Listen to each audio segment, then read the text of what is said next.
Hello, my friends. I'm so glad you are here with me today. What I want to share in this video is lessons that I have learned from working with the homeless. I worked with the homeless directly for about 15 years, and they taught me more than anything I learned in graduate school. After I went to the Tulsa jail to speak with the woman who murdered her children, as in the last video, my husband and I was looking for houses. And so we had this real estate woman that would show us houses. And every time I saw her, she would start questioning me, acting like, because I didn't go to church, that I could not possibly be a child of God. And she tried to save me. Have y'all had that experience before where people just totally want to save you because they think you are a heathen, I guess? And so I came back at her and told her about going to Tulsa and talking to the woman that murdered her children. And so she invited me to come to the homeless shelter and speak about it. That was not something I wanted to do. I am not a public speaker in any way, shape, or form. And so I met her on about 3 occasions, and each time she would go into, I needed to come to the shelter. She went once a week to minister to the people. They had many ministers that would go into the shelter at different times, but she was one of the main ones. And so finally, God was talking to me, and he kept telling me to go. And I kept putting God off. Well, later. Well, finally, God spoke, and he said, if you will go, you will be proud of your heavenly Father. So I thought, well, God really, really wants me to go, so I need to go. So I set the time and everything to go. I learned so much from this homeless culture. There isn't just a culture, there are subcultures in the culture. And the church services of everyone there was very unconventional.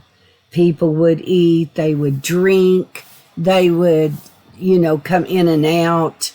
It was just a very unconventional, very relaxed atmosphere for the people. And the first time that I left there, I had to walk over people. People were lined up on the hard concrete floors to sleep, and most of them were already asleep by the time we were leaving. Our church services lasted from around 7 to 11. And so I would walk over these people, and Jesus told me, each night he walks the halls and kisses the furrowed brows of each person. Isn't that beautiful? That Jesus walks the halls of that homeless shelter and kisses the brows of each person. The homeless life is not an easy one, as you would assume. And the stories that I am about to share with you do involve alcohol, drugs, prostitution, those type of things. So if those things bother you, you may want to skip these videos.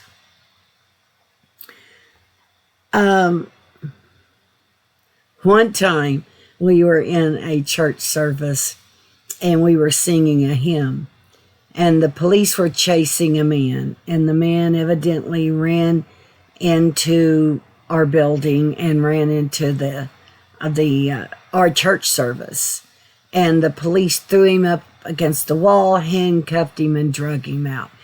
We did not miss one note of the hymn we were singing. This was so common to the people. It wasn't anything unusual. It was very unusual to me, but it wasn't unusual to the people. What I saw while working with homeless people is a lot of people that were rejected by society. And most of the time they were rejected just because they have no money. There was a lot of good people. They were giving. I saw people who didn't know where their last dollar would come from would give their last $2 or $3 to another person. They were very cohesive, most of them, with each other. They were hurting people, and a lot of times it was because of drugs, alcohol, rejection from their families, a lot of rejection from their families.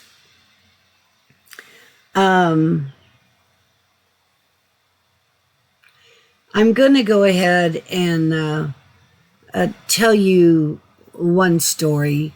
Not only did I end up assisting the minister, the female minister, at the homeless shelter, I also ended up having a ministry partner.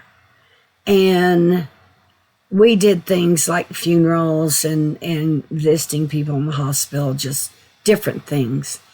And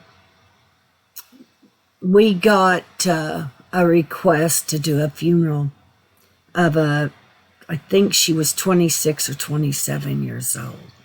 What had happened is she was a prostitute, and she had a John in a motel, the second floor of a motel. Well, her boyfriend had hid in a closet. And so when the man got there, the boyfriend jumped out, hit him on the head, and robbed him of everything. Well, this man did not get knocked out, and he was an older man, much older man. And so he was furious. He went home and he got his shotgun. Well, the girl went over to the door and was looking out the peephole to see what was going on. And the guy used his shotgun and he shot the door, and it killed her. And so we were asked to do her funeral.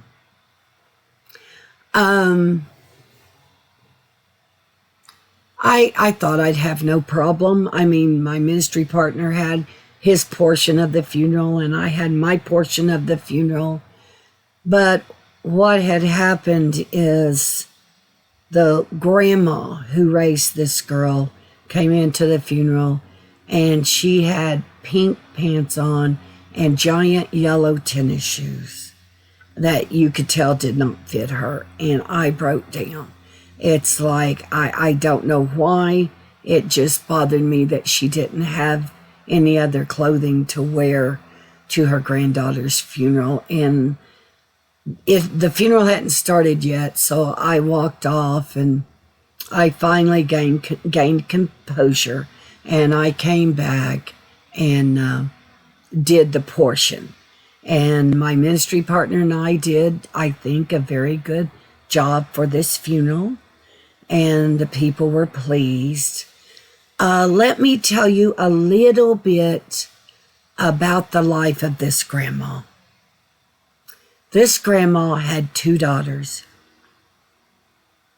And one daughter, no, that was the granddaughters. Okay, her daughters.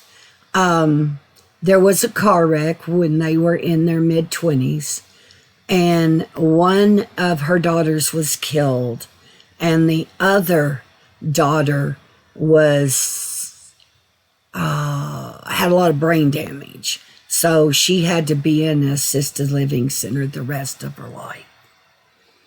And 9 years after, each daughter had one daughter. So grandma had to raise those 2 granddaughters. 9 years later after the wreck, her daughter in the nursing home, mentally impaired, got pregnant. So she ended up needing to raise that granddaughter too. When I went over the first time to Grandma's house, I called her Grandma, she lived, her floors were dirt. And if you went to the bathroom, there would be 1,000 cockroaches all over the toilet and all over everything. But Grandma did the very best that she could do. She also had a son that had some either mental issues or very low IQ. She also was raising him. So Grandma did the very best she could. Well, these 2 granddaughters grew up, and one granddaughter was a stripper. The other granddaughter was the prostitute, and she was the one that got killed, and we had the funeral for. I just wanted to give you an idea of what this grandma's life had been like. It was very, it was a very difficult life. She, like I said, she did the very best she could. We would go over with Easter baskets, or we would go over there with food. We would do various things for Grandma. Well, Grandma wasn't sure she liked me very well. And that's fine. I don't have to be liked by everybody. She always accepted whatever it was we were taking to her. And I had one of the people I became friends with knew her very well. So she was more at ease with me. I didn't just go over there by myself. I'm going to go ahead and skip down the road when Grandma died.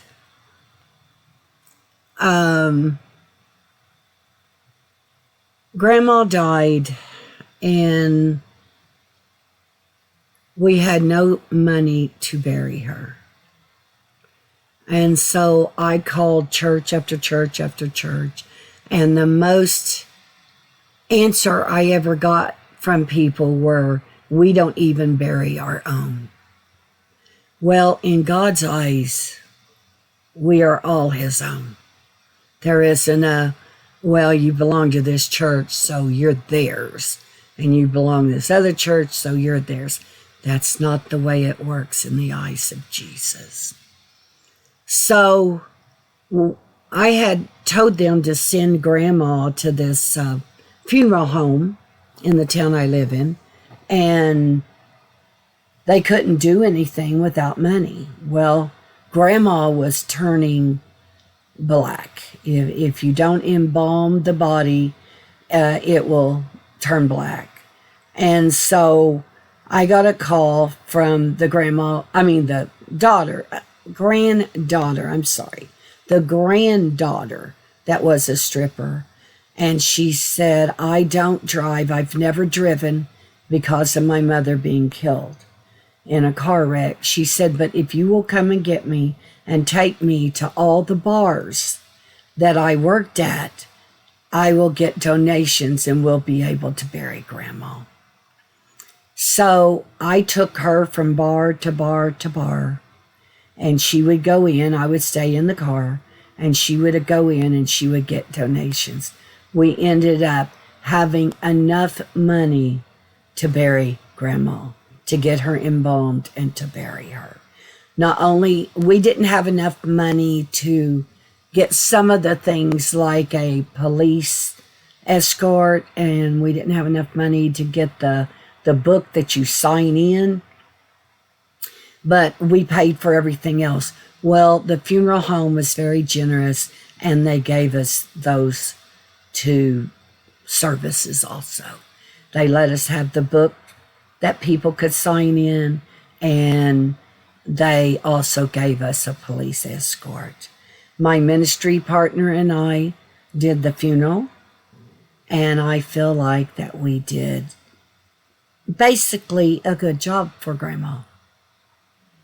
Also, my friend and I went to the funeral home, and we were we dressed Grandma, and me and her, and we were going to put makeup on her. I want you to know, putting makeup on a dead person is not the same as putting makeup on a live person. We did a horrible, horrible job. So we asked the funeral home if they could redo the makeup that my friend and I tried to do. I'm going to go ahead and skip to a Grandma's son that had, I'm going to say he was a little mentally slow IQ. After Grandma died, he had gotten his Social Security. So after Grandma died, he got his own apartment. Well, it was summer. I believe it was almost a year later when Grandma died, or 8 months. It was summer, and we had a very, very hot summer here in Oklahoma. And what happened, I never found out exactly, but either the landlord wouldn't let him have an air conditioner or wouldn't give him an air conditioner. But he ended up dying also. And my ministry partner and I were supposed to do his funeral. We actually did this funeral for $0. We had him cremated because that was free at this time in our state if you had no one to help bury you. And they gave us the ashes. So we were going to, I went in and asked my daughter if I could borrow her elaborate floral arrangement she had in her room, which she said yes. And then I took a small table, and I took a tablecloth, and we had a picture of him. And so I had that all set up on one table. And my ministry partner was supposed to come, and as usual, he would start the service, and then I would interject things, and then he would end the service. Well, he decided he didn't feel like coming that day. He had no reason not to come, no excuse. So when the service began, I was all that this family had. And I said my part of the funeral, and we had some songs, and it was basically over in probably 5 to 8 minutes. And all the people were like wondering, is this all there is? I did I did my best that I could, but we gave him a very, very poor funeral. And to this day, I still feel bad that we could not provide a better service for this young man. Well, I will end at this. I have many, many, many other experiences that I want to share with you. So I hope you can come the next time. I appreciate each and every one of you for coming this time, and I want God's pure peace to pour over each and every one of you, and you have a marvelous day. Thank you.